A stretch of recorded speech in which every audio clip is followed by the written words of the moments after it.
chronique du jour noonu la ñuy nuyee tamit Adji Ndeye Kouna Dieye Adji di la nuyu. waaw maa ngi lay fay bu baax Fatou Diop Faye di nuyu monsieur le maire.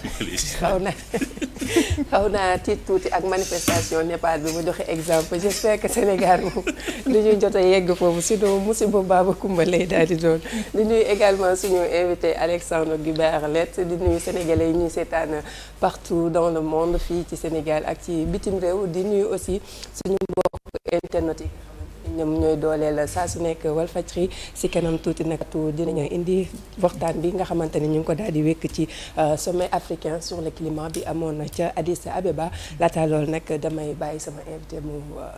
nuyoo askan wi. voilà ñu koy nuyu sa invité Adji Ndeye Kouna Dieye di Alexandre Guibert Lett ñu ngi lay nuyu.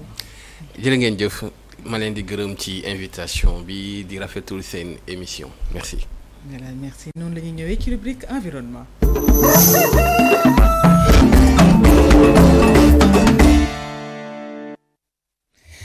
Adji Ndeye Kouna ñu bàyyi la ak sa invité nga dégg. ne ba démb àllarba fay ca Addis Abeba ci Éthiopie dañ fa amaloon sommet africain sur le climat démb nag njiital réewum bu Éthiopie ci ay kàddoom ci tënk rek wax na ne dinañu am ay kii yoo xamante ni jël nañ ko ci déclaration bi nga xamante ni ma nga fa tukkee ñu tuddee ko déclaration Addis Abeba ginnaaw ba nga xamante ne meeku woon nañ premier sommet bi mu amee woon foofee ci Nairobi au Kenya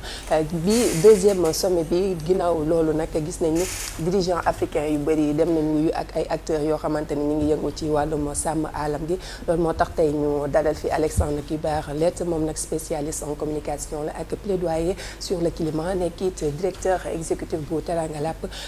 monsieur Lett sama première question nag mi ngi aaju ci li nga xamante ni moo jëm ci sommet africain sur le climat ci tënk rek lan lañ ci mën a jàpp.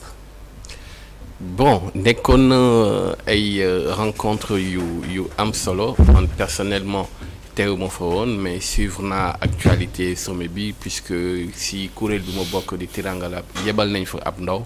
bu ñu fa toogal nekk na benn sommet bu ñu rafetlu ne serait-ce que dans le format ak caractère événementiel bu mag boo xamante ne ça réunit des pays africains ci tënk ci sommet bi c'est la deuxième édition bi yoon on a eu 45 pays africains ci 54 yu fa teew li ko tax a jug nag mooy naka la Afrique mën a def ba am benn kàddu uniforme ci wàllum revendication lu jëm ci mbirum réchauffement climatique et sommet bi li tax mu gën a am solo soo leen xoolee ci séquence temporelle bu ñu ko installé c'est juste à quelques semaines de la COP. La COP nekk l'une des plus grandes rencontres mondiales fu réew àdduna yëpp di daje di discuter di waxtaan mbirum avenir de la planète. Donc il était bien pour ne pas que Afrique dem ci COP bi en rang dispersé parce que Afrique c'est 54 États c'est beaucoup d'intérêts qui divergent ils étaient bien ñu am benn rencontre boo xamante ne leaders africains yëpp nañ fa daje la plupart des pays nañ fa daje ñoom ci seen biir ñu saytu les points les plus stratégiques boo xamante ne mën na def objet de revendications sincères et réalistes comme ça su ñu demee COP Afrique mën a waxtaan avec le reste du monde d'une seule voix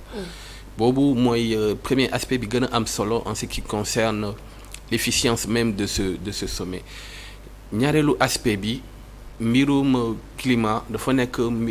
mbir bu xaw a transversal dafa laal géopolitique dafa laal économie dafa laal finance te ci wàllum finance Afrique lu muy jot ci retombée de la finance climatique dafa néew torop et loolu ça découle d'une injustice qui est très flagrante parce que ci contexte du changement climatique Afrique moom wàllam lu muy contribuer ci émission de gaz à effet de serre ça a été évalué et dépassé wul 4%. Donc l'Afrique en tant que continent et toutes les communautés qu'elle abrite ay victimes lañ parce que lu muy contribuer dafa néew conséquences yi nu muy dal ci Afrique moo gën a metti parce que en termes de vulnérabilité amuñu ay capacité de riposte comme ay yeneen réew yi nekk au nord donc fànn boobu il était bien aussi ñu am benn cadre stratégique boo xamante ne dañuy méng kàddu ci revendication yi ñu def ci wàllum finance climatique. Troisième point bi tax sommet boobu am solo dañ ko jagleel ci mbirum réflexion autour de l'innovation climatique soo leen xoolee parfois da ngeen di déglu ci actualité climatique ñuy wax transition énergétique ñuy wax énergie solaire énergie yu bees yooyu yëpp dafa am ay minéraux yoo xamante ni ce sont des minéraux stratégiques ñeneen di ko ooyee des minéraux critiques yoo xamante ni moom la ñuy utiliser pour fabriquer cette nouvelle technologie qui produit de l'énergie te minéraux yi suñu defee cartographie ci àdduna bi Afrique la ëpp donc il était important africains yi daje seen biir waxtaan méngoo kàddu teg ay plan stratégique boo xamante ne la bonne nouvelle mooy plan stratégique et sommet bi dafa lalu sur l'agenda 2063 benn cadre stratégique la boo xamante ni Union africaine daf ko teg depuis 2015 pour avoir une vision à long terme du développement du continent donc moo tax man en tant que acteur qui travaille dans ce secteur maa ngi rafetlu jotaay bi ñuy xaar parce que sommet bi démb si guddi la tas ñuy xaar la sortie de la déclaration. D'accord sortie de la déclaration boobu sax acteur société civile yeeg environnementaliste yu bëri ñu ngi koy xaarandi wante démb ci kàddu njiitul réew Éthiopie moom nee na ñett yi ñu ci gën a jublu moo di gën a rassembler peuple yi nga xamante ni seeni dëkkuwaay dafa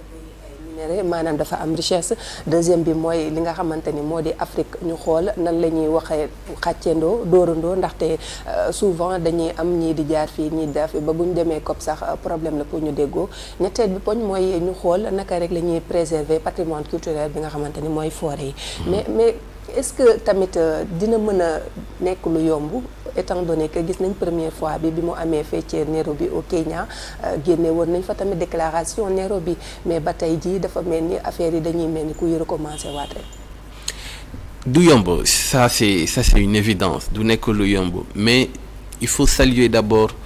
le courage des dirigeants ñoom ñëpp dem toog ci benn table. ñu waxtaan fii amoon na sax des anciens présidents du Sénégal Macky Sall teewoon na fa def na benn discours bu am solo sur tout ce qui concerne le mix énergétique et la nécessité à ce que ñu gën a yokk suñu baat sur les revendications en lien avec la justice climatique donc loolu lu am solo la ministre des affaires yu ñu dénk wàllum environnement tamit teewoon nañ fa pour man gis naa dans les photos l'ancien ministre puisque dafa am remaniement Daouda Ngom teewoon na fa il y a eu énormément de rencontres parallèles en amont à l'ouverture de la rencontre donc am na si ay pàcc yoo xamante ne war nañ mën a booloo mais du nekk lu yomb mais c'est nécessaire ñu jël initiative bi il y a quelques semaines wala quelques mois vous vous rappelez tous de l'invitation de Donald Trump bu mu def pays africains yi dafa tànn en fonction de leurs intérêts des pays africains convoqué leen ñu ñëw États-Unis ñuy waxtaan carte sur table en fonction des minéraux stratégiques mais suñu continuer noonu je pense que beneen partage du gâteau moo nar a am au niveau du continent africain les grosses puissances vont se saisir en fonction de leurs intérêts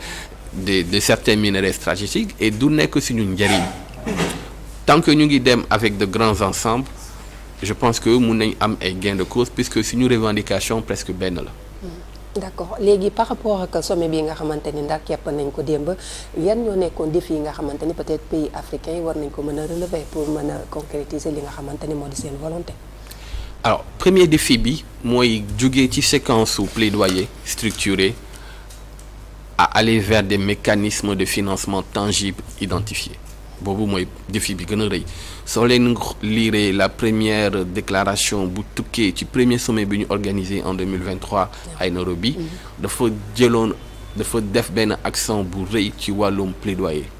mais bii dafa def accent bu xaw a yaatu ci mbirum mécanisme de financement ak naka la ñuy war a def ngir faciliter l'accès au financement climatique ñi di liggéey ci secteur bi yëpp savent que pour des États africains mën a accéder à des financements climatiques dafa nekk lu jafe parce que les mécanismes sont compliqués te dafa parfois c'est en anglais c'est pas tous les pays africains qui parlent anglais donc c'est très très compliqué donc il était important pour partie boobu tamit ñu am ay espace de dialogue de conversation ñu waxtaan suñu biir ngir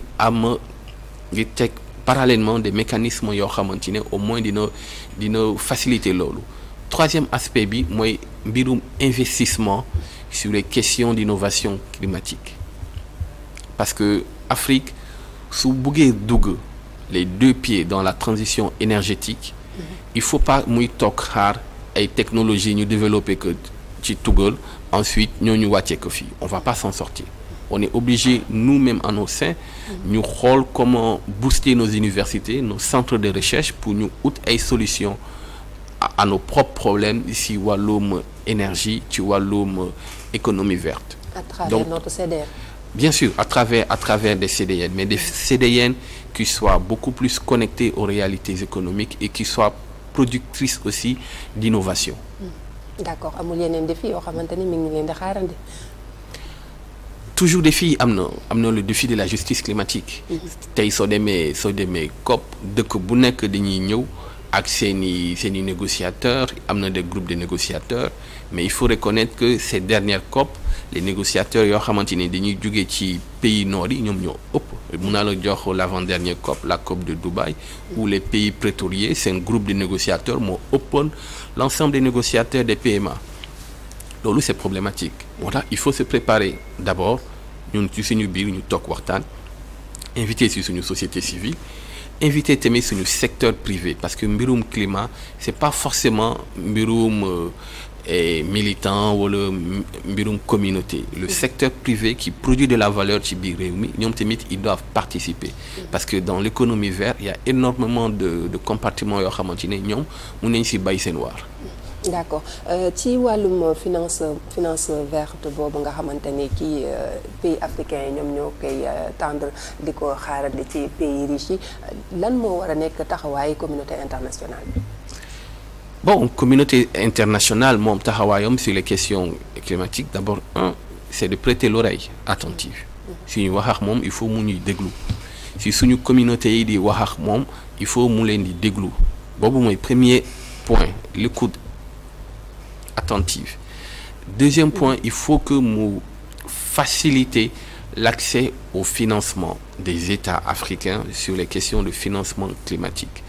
Troisième point bi les promesses de financement soo leen xoolee il y a eu énormément de promesses de financement 100 milliards de dollars mais ce sont des promesses qui restent statiques du évoluer tout simplement parce que pays du Nord yi chaque fois su ñu waree mettre la main à la poche dañ lay génnal ay xeetu problème yoo xamante ne daf leen daal donc moo tax du ñu mën a financer telle chose et loolu yëpp c'est pas l'avantage de l'Afrique.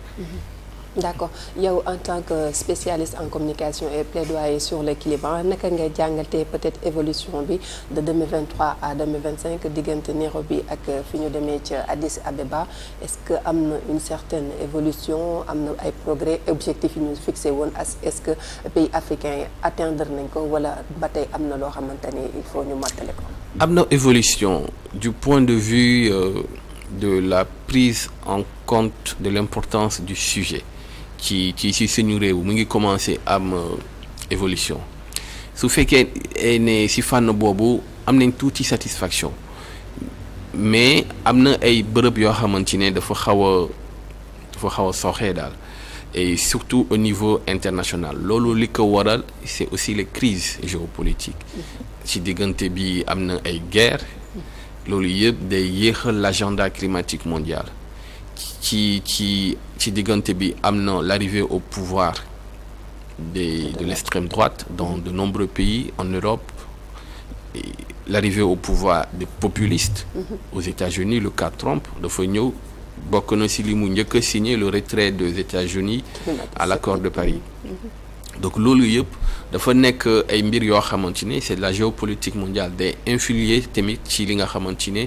mooy l'avancée de l'agenda climatique malheureusement. D'accord et objectif yooyu noonu comment nan la ñuy def ba ñu mën a ko suivre ak évaluer ko mécanisme de suivi et nga xamante ne dinañ ko topp ba fa mu bëgg a egg ñu yemalee ko fa. Pour def une évaluation bu war a nekk efficiente je pense que il faut d'abord société civile bi mu am plus d'acteurs qui s'intéressent à ces sujets-là. Et je sais que en Afrique de l'Ouest li ma gën a xam société civile bi mu ngi def liggéey bu am solo c'est tout ce qui est monitoring des politiques publiques axées sur les questions climatiques. Et je sais que aussi yenn réew mi ñu ngi jéem a def effort pour tamit invité société civile pour que ñu toog ak ñoom autour de la même table pour def ensemble le suivi. Je pense que cas au Sénégal en est très illustratif. Sénégal soo leen xoolee la plupart des grosses entités de la société civile yi doon liggéey ci loolu ils ont produit énormément de bons profils tey soo demee au ministère de l'environnement ñoom nga fay fekk donc ce qui veut dire que c'est une collaboration qui est saine te loolu ça participe à avoir un bon suivi. Beneen fànn bi mooy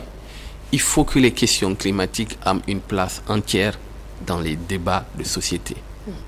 dans les débats démocratiques. Am na benn boroom xam-xam bu mag bu tudd Achille Mbembe moom dafa trouver benn baat bu am solo buy tënk loolu yëpp mooy c'est la notion de démocratie suspensive. La notion de démocratie suspensive mooy notion boo xamante ni day englober ay fànn yu bëri donc ñu rek démocratie ci mbirum élection ak politique mais mbirum santé mbirum environnement loolu yëpp ci la bokk donc loolu loolu tamit benn pàcc bu am solo la beneen troisième partie bi moo bëgg wax mooy il faut que population yi tamit approprier wu ces questions là tey soo ñu jëlee exemple pour France les questions écologiques jeunesse bi société civile bi ñoom lan moo war a nekk seen taxawaay. Bon je pense que ñoom seen taxawaay ñu ngi bay seen waar ci fànn boobu mais la société civile son travail am na fu mu yem parce qu'elle ne dispose pas forcément des mêmes moyens que l'État surtout dans des pays boo xamante ne aujourd'hui l'accès à un environnement droit constitutionnel au Sénégal bu ñu ko fàtte depuis 2016 bu ñu defee référendum ça a été intégré dans la Constitution donc ce sont des sujets majeurs et importants yoo xamante ne dafa war a nekk au devant de l'actualité am la place qu'il faut. D'accord au mois de novembre COP 30 dinañ ko amal incha allah ca Belém Brésil lan moo war a nekk peut-être enjeu yi pour les pays africains. Enjeu yi wax naa ko sànq ba may door samay kàddu c'est l'enjeu de l'unité su ñuy dem à Belém déjà c'est pas sûr que ñëpp dinañ dem puisque actuellement les hôtels sont excessivement chers du dëkk yëpp a am budget pour yóbbu ay délégations yu mën a défendre seen droit foofu boobu c'est donc l'enjeu de l'unité c'est très stratégique et beneen enjeu bi tamit c'est au niveau de la société civile il faut que ñoom tamit ñu am benn représentativité bu am solo pour porter les voix des communautés je pense que loolu au Sénégal déjà société civile bi mu ngi si liggéey et ñu ngi lancé ay campagnes je sais que récemment am na ay organisation yu bëri yu lancé woon la caravane africaine dugg ci biir dëkk bi dugg dem Bargny dans des lieux qui sont fortement impactés dem Kaolack dem Bounkiling dem Ziguinchor dem dans les îles de la Basse-Casamance waxtaan ak communauté yi pour que cadre communauté yi ñu mën ko retranscrire de façon fidèle suñu demee ci bërëb yu mel noonu tey soo leen seetaanee actualité en lien avec la COP généralement plus de temps dañuy bàyyi la place aux communautés da ngeen di gis communauté yi di jógee fële ci océan yi dañuy ñëw ak seen colu cosaan toog wax il est temps aussi que ñun suñu communauté yi qui ont un rapport intrinsèque ombilical presque ak environnement bi ñu mën leen représenter foofu man dama bokk ci ñi di wax ne ñun suñu rôle en tant que société civile c'est pas forcément parler pour les communautés mais c'est aussi créer les conditions pour que communautés yi waxal seen bopp parce que faut pas que ñu dugg dans l'invisibilisation des communautés loolu tamit benn circuit bu xaw a dangereux la. D'accord kon est-ce que fii société civile bi mi ngi waajal loo xamante ni peut-être dinañ dégg voix au Sénégal fële nga xamante ni mooy ca Brésil ñu dégg ni kii à Sénégal ñoom ñooy ñaxtu ni communauté yi ñoom ñoo gën a loru sax boo demee au niveau de la bande du littoral. De Bargny à Saint-Louis ñoom ñëpp gis nañ ni avancée de la mer beeg yeneen i phénomène désertification beeg yooyu yëpp am na benn gàllankoor boo xamante ni indil na leen ko ci seen dundin. Je sais qu'il y a quelques semaines d'ailleurs man mi sax bokkoon naa ci caravane bi et am na ay organisation yu bëri JVE moo jëloon lead bi organiser nañ benn caravane bu mag boo xamante ni jóge na Dakar ba les îles de la Basse-Casamance. Rencontré nañ fa ay autorités préfectorales ay autorités locales waxtaan ak communauté yi def ay activités ak ñoom ça c'est un dans la semaine prochaine dina am benn mobilisation bu rëy bu tudd Draw the Line en français ça veut dire fixons les limites boo xamante ne plus d'une vingtaine d'organisations dinañ ko bokk fii ci Ndakaaru boobu Ndakaaru lañ koy amal juste pour wax ak suñu autorités yi pour wax ak suñu leaders yi il est temps ñu fixer limite réchauffement climatique Parce qu'au Sénégal, ça se matérialise de façon très concrète. Nous sommes un pays à la porte du désert, mais nous avons aussi am nañ tamit benn façade maritime boo xamante ni c'est long de 700 kilomètres te dafa bëri ay degré de vulnérabilité. Soo leen xoolee actualité bi di ngeen gis ni les communautés qui vivent au bord du littoral bëri nañ ay jafe-jafe yu ñuy dund ndax géej bi di fekk ci seen dëkkuwaay te loolu yëpp day am malheureusement des conséquences dans leur qualité de vie. Et ces revendications-là, il faut nous créer des espaces boo xamante ni ça soit des espaces citoyens et démocratiques fu askan yooyu mën a wax seen revendication. Pas seulement au niveau national ndax yéen a ngi xool tamit yeneen pays africains yi nga xamante ni ñoom it ils sont impactés. Exactement, c'est pas seulement au niveau national am nañ ay feuilles de route yoo xamante ni c'est au niveau régional, sous-régional voire continental. Actualité rek pour tëj ndax gis nañ semaine passée professeur Daouda Ngom ki nga xamante ni mooy docteur Abdourahmane Diouf moo ko daal di uutu ci bopp ministère de l'environnement déjà yow naka nga gisee ci tënk rek passage bu docteur Daouda Ngom ak professeur Abdourahmane Diouf. Bon, je pense que le normal là dans la vie d'une nation ku yore gouvernement léeg-léeg mun nga def ay remaniement ay réaménagement. Je pense que bon fànn boobu je pense que réaménagement là puisque les deux se sont remplacés. Peut-être di wax nekk au nouveau ministre de l'environnement que il hérite d'un secteur qui est stratégique, qui est très transversal, puisque les politiques environnementales délalent tous les secteurs de la vie de la nation. Ça concerne les activités humaines, mais aussi les activités économiques surtout. Et je sais que moom il a dirigé le patronat, il est très très à l'aise sur ces questions-là. On espère que dina bay waaram ci département boobu. Xam naa tuuti son profil, je sais que c'est quelqu'un qui a beaucoup travaillé à l'international. Il est bilingue, avantage bu rëy la ci Sénégal et comprendre ce qui se passe à l'international sur les enjeux de géopolitique. Et je pense que, j'espère qu'il sera